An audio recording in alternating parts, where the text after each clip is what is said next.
élection législative yi bi mu amee complot bi nga xam ne moom la Ousmane Sonko di dund démarré wul ci élection ci période bii mi ngi démarré depuis les élections législatives bi ñuy invalider la liste de Yewwi Askan Wi nga xam ne Ousmane Sonko moo doon tête de liste bi moom Khalifa Sall mii ki ko jiiñ ci pouvoir bi la bokk daal ci lim ab jegeñaaleem bu tudd Saliou Sarr wax ne na wax lu tax ñu invalider la liste de Yewwi Askan Wi ba ko Farba Ngom waxee léegi kenn déggul waa taxawu Sénégal wala kenn dem attaqué Farba Ngom kon nag Khalifa Sall man booba laa ne woon liste Yewwi Askan Wi Khalifa Sall moo ko yàq ba ma ko waxee nag ñu war nañ ni mënoo daam boo jëw li nga jàllul te comme Khalifa Sall moo yoroon la carte blanche moom nañ waxoon mu defar liste yi mais waxtaan ceeg yenn leaders yi da nga jàpp ni yow kon Khalifa Sall moo la génne moo tax nga mere ko man du woon mere yàlla xam na ne mere wu ma ko woon mais nii la ma leere woon que Khalifa Sall booba mi ngi nas réeroowul ak Macky Sall noonu laa ko waxoon maa ngi ko waxoon ci émission bu ma def à France 24 juste après les investitures des législatives maa ngi defee émission bi France 24 ak benn journaliste bu tudd Moustapha Mbaye fa laa taxawee temps yi la rek am nañu ko dagg dugalaat ko ci TikTok bi fa laa waxee ne Khalifa Sall réeroowul ak Macky Sall booba kenn ñemewu koo wax mais Ousmane Sonko mii sax ba ma ko waxee man daa def conférence de presse boo xam ne man jàpp naa ne sax Ousmane Sonko bi muy def conférence de presse di recadrer man sama masque gi la doon recadrer mais man coow laa doon bañ rek booba coow laa doon bañ rek parce que Sonko bi ma ko waxee dafa def conférence de presse Yewwi Askan Wi jógee Ziguinchor uniquement pour def conférence de presse presque bi mu ñëwee def conférence de presse am daan na yéen ñi attaqué Khalifa Sall yëpp arrêté leen donc Ousmane Sonko a été loyal jusqu'au bout dafa nekk ci wetu Ousmane Sonko jusqu'au bout kon jàpp naa ne leen ko def nii c'est un coup de massue Ousmane Sonko nag du wax ku ko xool xam ni moom daf ne rek ñi nga xam ne dem nañ ba mënatuñoo dem ñu arrêté nañ arrêté ñun bàyyi ñu continuer projet bi mais jàpp naa ni am na déception ci Barthélémy Diaz jàpp naa ni am na déception ci Khalifa Sall parce que daf leen a ji loo xam ni dafa bëggoon ànd ak ñoom di dem jusqu'au bout ba gouverner te gis nga Khalifa Sall encore une fois li gënoon ci moom mooy mu encadré woon Ousmane Sonko parce que bu dee day rêvé wala ab bu xaaboo gëmloo ko ni ko mën naa gagner Sénégal mën naa nekk président Sénégal mooy moom dafa xamul li xew fii Sénégal Khalifa Sall mënta jàll te maa ngi koy wax fii ci kanamu Sénégalais yëpp man samay pronostic li may daanu bëriwul jàpp naa ne Khalifa Sall su demee élection te ak dema élection am leeragul mais su demee élection su àndul ak PUR bu dee moom kese moo dem moom taxawu Sénégal ak ay parti wuyaa wuyaam ak ay association wuyaa wuyaam su ñu demee élection li ma gëm mooy Khalifa Sall mënta romb 5% fii laa ko waxee nañ dem élection yoo xam ne àndul ak PUR su àndee ak PUR xëy na mu am ay 7% wala yu ko jege mais su dee Khalifa Sall kese moo demal boppam ak ay nitam li ma gëm à l'échelle nationale mënta romb 5% ci ab élection loolu laa gëm fii nag ku neex def sa pronostic loolu mooy sama pronostic kon nag ku ko gëmloo ni ko mën ngaa gagner ay élection présidentielle fii au Sénégal ci contexte bi ñu nekk nii day nax boppam lii mooy dëgg kon nag Khalifa Sall li gënoon ci moom man bu ma koy digal mooy mu encadrer Ousmane Sonko taxaw nekk ci wetam bis bu Ousmane Sonko gagné élection 2024 yi mu nekk am Moustapha Niassam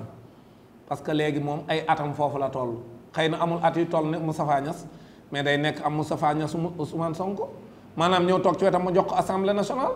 mu jiiteel ko assemblée nationale bu ko dee Ousmane Sonko bu gagné élection yi 2024 ñu dem élection législative bu Ousmane Sonko tasee élection bu tasee assemblée nationale bi en juillet 2024 mu daal di def Khalifa Sall tête de liste Khalifa Sall jiite liste bi bu ñu paree mu jox ko mu jiite assemblée nationale bu ko defee moom it mu nekk ci nguur gi di joxe xalaatam ci réew mi di voté loi yi ci dëgg parce que Ousmane Sonko jàpp naa ni bu boobaa sax Khalifa Sall avantage mi am mooy ci la ñuy doog a am assemblée nationale bi ñuy rêvé mooy assemblée nationale boo xam ne day am ce qu'on appelle le checks and balance system mooy la séparation de la justice de l'exécutif et du législatif c'est-à-dire les trois pouvoirs ku ci nekk moom sa bopp la réforme bi nga xam si moom war a andi l'indépendance de la justice l'indépendance donc de l'assemblée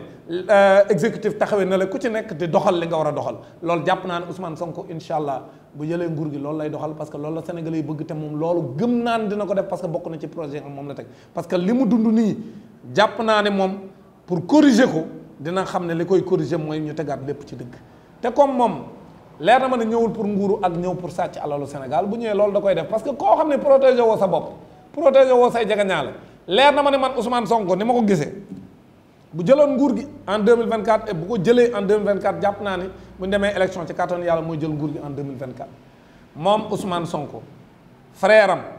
bu dee am na frère bu sàccee xaalis ci kaso bi lay dee jabaram bu tooñee du ko protéger bu ñu ko waree tëj ci kaso bi dañ koy tëj ci kaso bi ministre bu nekk ci moom boo sàccee alal ji du la protéger day bàyyi ñu àtte la ci yoon bu ñu la waree tëj ci kaso bi tëj la ci kaso bu dee dana war a jaay sa alal delloo ci keesu buur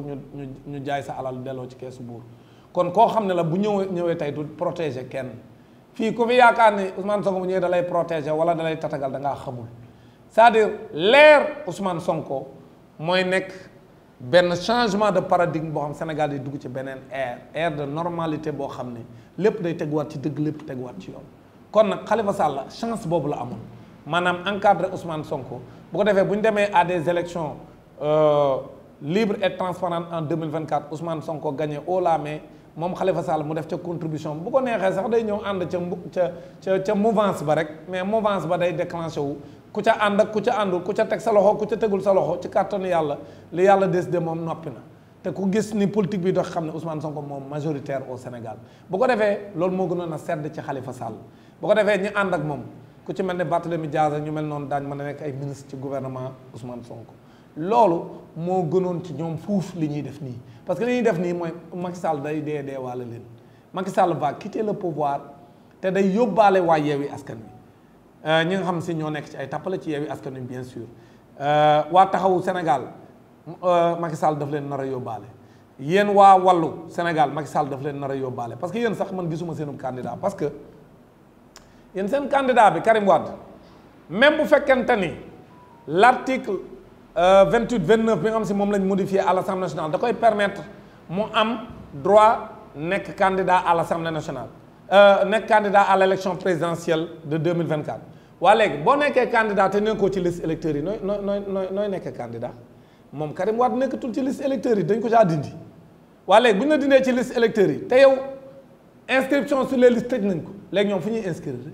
xam nga Macky Sall yéen xamu leen dëgg sërx yi mu leen tegal sax ñoom léegi Karim Wade léegi fu muy inscrire moo Khalifa Sall ñoom inscrire woon nañ dindi nañ leen wala bi ñu leen dindee tëj nañ inscription yi kenn mënu ko waat kenn mënu la tijjiwaat inscription yi pour ñaari nit wala dañ koy ubbiwaat Macky Sall de xam nga du ko ubbiwaat parce que xale yu inscrire woon yu bëri yu inscrire woon yu bëri ñu ngi yore seen i carte di xaar pour inscrire loolu rek la ñuy xaar xale yu bëri loolu rek la ñuy xaar bu dee daa ubbiwaat pour 1 mois mais aywa nañ ci dem pour ñu dugalaat Karim Wade ak Khalifa Sall na ubbiwaat 1 mois na Macky Sall ubbiwaat 1 mois bu dee nag dañ leen a inscrire ci liste yi te waruñ cee nekk loolu ce sera une inscription frauduleuse kooku moom mënta nekk kenn mënu leen a inscrire Karim Wade ak Khalifa Sall pour ñu dugalaat leen ci liste yi il faut ñu ubbiwaat une période exceptionnelle d'inscription sur les listes électorales loolu ñu ngi xaar mu am kañ lay am man xaw ma mais en tout cas liste yi tëj nañ ko kenn mënatu la inscrire ci liste yi beneen bi mooy waa léegi du ñoom ñaar ñëpp dañ leen a jiiñ xaalis boo xam dañ koo randal waa léegi xaalis bi randal Macky Sall da koo moom ba leen koy baal ñoom bala ñoo dem élection dañuy fay xaalis bi léegi fu ñuy fayee xaalis bi kañ lañ koy fay c'est-à-dire Khalifa Sall li nga am moom lañ ko jiiñ muy 1 milliard 800 millions léegi nan lay demee élection te fayu ko du am quitus bi nga am si quitus fiscal ou je ne sais pas pour permettre que moom ameelul dara état bi fu mu koy jëlee te fayul 1 milliard 800 millions yi c'est la même chose ak Karim Wade mënta nekk candidat te fayul 138 milliards yi nga xam si moom lañ ko jiiñ kon Karim Wade pour mu nekk candidat il faut mu inscrire ci liste yi loolu il faut une nouvelle ouverture des listes électorales boo xam ni ouverture exceptionnellement exceptionnelle parce que loolu moom kenn xamul lan la nan la ñuy def boo ubbiwaat fi ab période boo xam dañuy ubbiwaat liste yi pour ñuy inscrire léegi loolu il faut ñu defal leen ko pour ñu mën a inscrire beneen bi mooy suñu leen defalee loolu bañ ubbi 1 mois wala yooyu pour ñu inscrire ba noppi ñeneen inscrire waat parce que mun ñu bàyyi ñaar nit kese ñuy inscrire ba noppi loolu bu jàllee nag léegi ñu war a fay xaalis bi donc Karim Wade dafa war a fay 138 milliards doog a mën a nekk candidat Karim Wade dafa war a fay donc loolu doog a nekk candidat Khalifa Sall dafa war a fay 1 milliard 800 millions doog a mën a nekk candidat donc loolu aussi ay ndëgg sërëx la yoo xam ne Macky Sall teg na ko donc Macky Sall parewul pour bàyyi kenn mu nekk candidat Macky Sall bu sañoon moom doo ngay nekk candidat ci élection yi léegi comme noonu nee na mënta nekk candidat te wóor na ko ne candidat ba mu fi teg mënta am doole fi mu toll nii li mu bëgg mooy ñëpp lay éliminer xam nga yéen sénégalais yi toog leen xam nga li may wax nii man ngeen koo ñàkkal fayda mais nga Macky Sall ay pexe yi mu nekk bu demee ba nga xam si ñàkk na pexe parrainage bi lay jaare pour éliminer candidat yu ndaw yi mooy yeneen candidat yi rek yi nga xam man sax maa ëpp doole candidat yu ndaw yëpp Macky Sall da leen nar a éliminer par le parrainage parce que yéen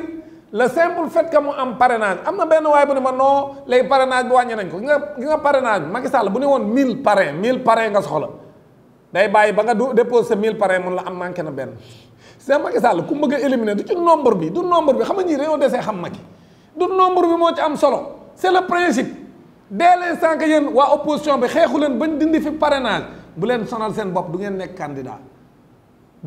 candidat am na ci candidat boo xam ne moom